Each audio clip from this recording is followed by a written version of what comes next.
நீங்கள் இப்போ monthly 1 lakh expenses பண்ணிட்டு இருக்கீங்களா? அப்போ ரிட்டையர்மெண்ட் டைமில் எவ்வளோ எக்ஸ்பென்சஸ் ஆகும்னு தெரியுமா? நம்ம வியூவர் ஒருத்தர் இதே கொஷினை வந்து கேட்டார். அவருக்கு நாங்கள் சொன்ன ரிட்டையர்மெண்ட் பிளான் என்னென்னு பார்க்கலாம். அவருக்கு இப்போது 25 வயசு. மந்த்லி எக்ஸ்பென்சஸ் வந்து 1 lakh வந்து பண்ணிட்டு இருக்காரு. ஆனால் ரிட்டையர்மெண்ட்க்கு இன்னும் 35 years வந்து இருக்குது. அவரோட கொஷின் என்னென்னா, 60 yearsல ரிட்டையர்மெண்ட் ஆகும்போது எனக்கு எவ்வளோ எக்ஸ்பென்சஸ் ஆகும், அதுக்கு இப்போதுலேருந்தே மந்த்லி எவ்வளோ இன்வெஸ்ட்மெண்ட் பண்ணணும் அப்படின்னு வந்து கேட்டார். ரிட்டையர்மெண்ட் பிளானிங் பண்ணும்போது ரிட்டர்ன்ஸ் மட்டும் பார்த்தா போதாது, இன்ஃப்ளேஷனையும் வந்து கன்சிடர் பண்ணணும்.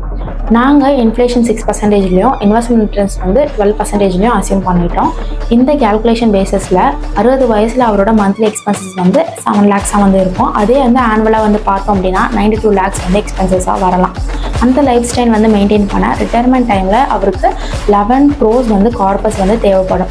அந்த 11 crores டார்கெட்டை ரீச் பண்ணணும் அப்படின்னா இப்போதுலேருந்தே அவர் மந்த்லி வந்து 17,200 SIP பண்ணாலே ரிட்டையர்மெண்ட் கோல்ஸுக்கு அவருக்கு நல்ல ஃபவுண்டேஷன் கிரியேட் பண்ண முடியும். ஸோ உங்களுக்கும் இந்த மாதிரி ரிட்டையர்மெண்ட் பிளானிங் வேணும் அப்படின்னா கீழே தெரிய நம்பர் வந்து காண்டாக்ட் பண்ணிங்கன்னா உங்களுக்கு ஏற்ற மாதிரியான பிளான்ஸ் வந்து எங்களோட சைட்லேருந்து நாங்கள் சஜஸ்ட் பண்ணுவோம்.